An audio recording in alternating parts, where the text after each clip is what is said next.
विविध संस्कार किया गया। भगवान का यज्ञोपवीत संस्कार हुआ, भरत जी का हुआ, लक्ष्मण जी का हुआ, शत्रुघ्न जी का हुआ। आज भारत भूमि में सबसे बड़ी विडंबना है, यज्ञोपवीत संस्कार मात्र ब्राह्मणों में होता है। तो भी कुछ ब्राह्मण बालक उसका पालन करते हैं, कुछ तो जनेऊ हो जाने के बाद शादी ब्याह हो गई, उठा करके खूंटी पर टांग देते हैं, एक माला गायत्री का जप भी नहीं करते हैं। संस्कार विहीन समाज की नींव पड़ रही है। सबको गायत्री पर अधिकार, जप पर अधिकार, तप पर अधिकार, संतत्व पर अधिकार, साधुता पर अधिकार, सज्जनता पर अधिकार, भगवान के भगत बनने का अधिकार। इसमें कोई विशेष जाति के लिए आदेश नहीं है।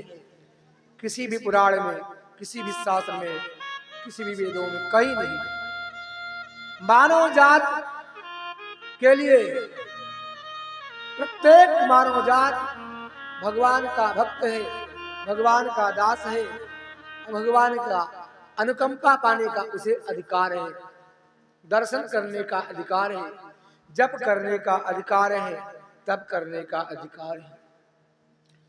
भगवान का यज्ञोपवीत संस्कार हुआ, गुरु वशिष्ठ आश्रम में पढ़ने गए, अल्पकाल सब विद्या पाई। कम ही समय में चारों वेद, ऋग्वेद, सामवेद, यजुर्वेद, अथर्ववेद और 6 और 18 पुराण, शिक्षा कल्पो व्याकरणम, शिक्षा कल्प व्याकरण ज्योतिष 6-7 का अध्ययन कर लिया और 108 उपनिषद सब भगवान अल्पकाल में भगवान के शरीर में ही व्याप्त है, प्रस्फुटित हो गए, प्रकट हो गए। भगवान गुरुदेव वशिष्ठ के आश्रम से आए। अब देखिए, ये बहुत गंभीर बात आपको हम बताने जा रहे हैं, याद आ गई, भोलेनाथ कृपा, हनुमान जी की कृपा ही है। भगवान राम वशिष्ठ आश्रम में पढ़ रहे हैं चारों भाइयों के साथ। सम्राट चक्रवर्ती दशरथ जी के नगर में एक केवट रहता है, सरजू के किनारे नाव चलाता है। यदा कदा दशरथ को नाव पर बिठा करके सरजू में क्रीड़ा कराता, खेलते। उसकी जो श्रीमती जी हैं, चक्रवर्ती सम्राट को भाई मानती हैं, रक्षाबंधन में जाती है और राखी बांधती है। और उनके घर में एक सुंदर सा बालक का जन्म हुआ। तो चक्रवर्ती सम्राट बालक को देखने गए, बहुत सारा उपहार दिया, नख से सिर तक श्रृंगार का जो स्वर्ण उपहार होता सब दिया। और धीरे धीरे जब बालक को 5 वर्ष का हुआ तो केवट की पत्नी चक्रवर्ती सम्राट के पास जाती है और कहती है, हम तो निषाद हैं, हमारे बच्चे कहाँ पढ़ेंगे, हम तो सरजू में नाव चलाएंगे, उसी से पालन पोषण होगा। तो चक्रवर्ती सम्राट कहते, नहीं नहीं, हमारे राज्य में ऐसा नहीं है, जहां मेरा बेटा राम पढ़ेगा वहां आपका बेटा भी पढ़ेगा। उसी आश्रम में, वशिष्ठ आश्रम में, जहां चारों वेद, शास्त्र, पुराण पढ़ाए जाते हैं, उसी में उनका बेटा भी पढ़ाया जा रहा, केवट का बच्चा पढ़ रहा है। यही बच्चा आगे चल करके श्रृंगवेरपुर में महाराज दशरथ ने गुह उनका नाम रखा और श्रृंगवेरपुर का राजा बना दिया, जिनको कहते हैं गुहराज, निषाद राज गुह। यह समानता थी। ये कथा सामाजिक समरसता के तत्वाधार में है। समाज को जोड़ा जाए, समाज के बिखरे हुए लोग इधर इधर उधर जो भटक चुके हैं उनको जोड़ करके अपनी संस्कृति से लगाकर रखा जाए। इसी के तत्वाधार में एक कथा है कि समाज हमारा बिखर न जाए। जैसे हमारा शरीर के समस्त अंग प्रत्येक कार्य में सहयोगी होते हैं, इसलिए समाज का प्रत्येक व्यक्ति हर कार्य में समाज के उत्थान में सहयोगी होता है। हमारे शरीर में आंख है, कान है, नाक है, हाथ है, पैर है, सबका अपना अपना कार्य है। इसी प्रकार हमारे समाज में जितने भी मनुष्य हैं सबका अधिकार है कि समाज में बढ़ करके समाजोत्थान में अपना बढ़ चढ़ के भाग ले और कार्य करें। जब सब मिलकर के रहेंगे समाज में तो सबका आदर होगा, सम्मान होगा और समाज में क्रांति आएगी, भक्ति की, सनातन संस्कृति की, सभ्यता की, आचरण की, तर्क की। जैसे जैसे समाज इससे उतर जाएगा तो तर्कहीनता, आचरणहीनता दूर हो जाएगी। दुनिया में, समाज में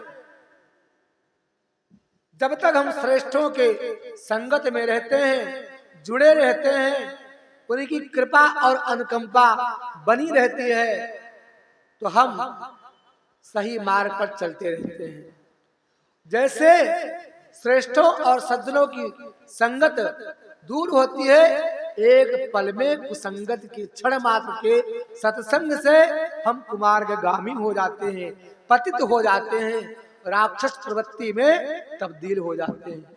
इसलिए न सत्संग को न समय हो तो श्रेष्ठों के संगत में रहो, बड़ों की संगत में रहो, जो अनुभवी है, समाज के अग्रगण्य हैं, उनके कृपा का भाजन बनो, उनके कृपा पात्र बनो, तो आपका पतन समाज में कभी नहीं हो सकता है। इसलिए सदा सर्वदा श्रेष्ठों और सज्जनों की महिमा गोस्वामी तुलसीदास बहुत गाते हैं। उत्तरकांड में भी गाया है सज्जनों के बारे में, सत्संग के बारे में। अब चलते हैं, भगवान राम ने श्री अयोध्या धाम को अपने प्रेम से, अपने वाक चपलता से, अपने व्यवहार से, क्या नन्हे मुन्ने बच्चे, क्या बालक, क्या युवान, क्या बुजुर्ग, सबको बस में कर रखा है। सब प्रेम करते हैं, आनंदित हैं, कोई शिकायत नहीं है, प्रसन्न चित्त हैं। और चक्रवर्ती सम्राट एक बार राजमहल में बैठ करके अपने सचिवों के साथ, मंत्रियों के साथ मीटिंग करते हैं और गुरुदेव वशिष्ठ से कहते हैं कि गुरुदेव भगवान, हमारे बालक विवाह के लायक हो गया है, आप कहीं ढूंढिए, पता करिए, सुंदर सी कन्या मिल जाए तो विवाह हो जाए। और उधर विश्वामित्र को पता चला कि पार ब्रह्म परमात्मा सगुण रूप श्री राम भगवान साक्षात सच्चिदानंद भगवान भानु भूमि उत्तर प्रदेश की अयोध्या धाम में उनका प्राकट्य हो चुका है। वो बाल लीला करते हैं। जिस भगवान को पाने के लिए मैंने 60,000 वर्ष तक तपस्या किया, गायत्री मंत्र का अनुसंधान किया और कौशिक से विश्वामित्र हुए, और आज वो भगवान हमको नहीं मिला, सम्राट के घर में आ गया, चक्रवर्ती के घर में आ गया। विश्वामित्र को रहा नहीं गया। विश्वामित्र बहुत दुखी हैं, बड़े धार्मिक हैं।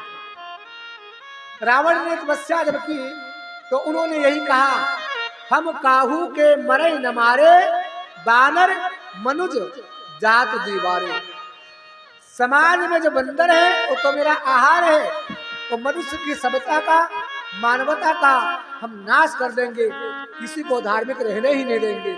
कोई यज्ञ करेगा उसको नष्ट करेंगे, कोई सत्संग करेगा उसको नष्ट करेंगे, कोई समाज में भगवान का कथा वार्ता सत्संग करता है उसको नाश कर देंगे। और बड़े बड़े जय देश निकासे, गांव गांव को देश निकासा कर देंगे।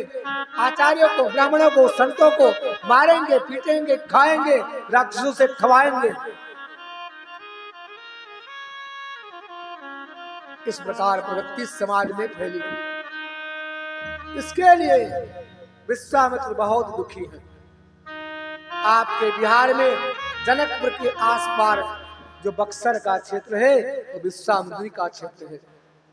वहां बैठे विचार कर रहे हैं विश्वामित्र जी महाराज कि हम यज्ञ करते हैं तो मारीच सुबाहु आकर के यज्ञशाला में हड्डी मांस रुधिर डाल देते हैं, यज्ञ हमारा व्यर्थ हो जाता है, हम कैसे यज्ञ करें। अब भगवान आ ही गए हैं तो चलो अयोध्या में चल करके हम भगवान को मांग लाते हैं।